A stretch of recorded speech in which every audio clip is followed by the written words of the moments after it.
Curieuses et curieux, bonjour et bienvenue dans cette curiosité du mardi. Les arbres ont toujours fait partie de toutes les mythologies du monde, et leur place est très importante. Mais dans la mythologie grecque, ils ont une particularité tout à fait étonnante. La similarité de leurs origines. En effet, quasiment à chaque fois, c'est une nymphe, une femme ou un homme qui se transforme en arbre, pour échapper la plupart du temps au harcèlement sexuel d'un dieu, de Zeus notamment, ou à cause d'une malédiction. Mais vous êtes-vous demandé pourquoi, dans cette mythologie en particulier, ce systématisme des origines des arbres? Eh bien la réponse tient en un arbre en particulier, le dragonnier de Socotra. Voilà, sur ce, je vous souhaite une curieuse journée et à mardi prochain. Mais non, je plaisante, je vais développer.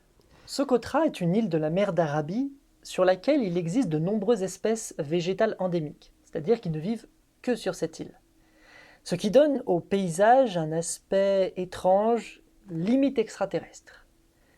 Et parmi ces espèces, il y a le dragonnier de Socotra, dont la particularité oui, non, pas qu'il crache du feu, merci dans le fond, mais qu'il a une sève couleur rouge sang.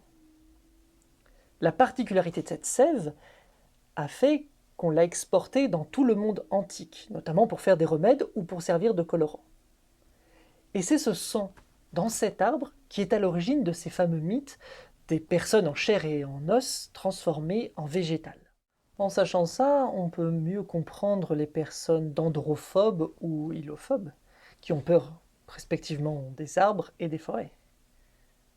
Des forêts de personnes vivantes en chair et en os transformées en arbres. De quoi faire peur. Bon, sur ce, je vous souhaite une curieuse journée et à mardi prochain.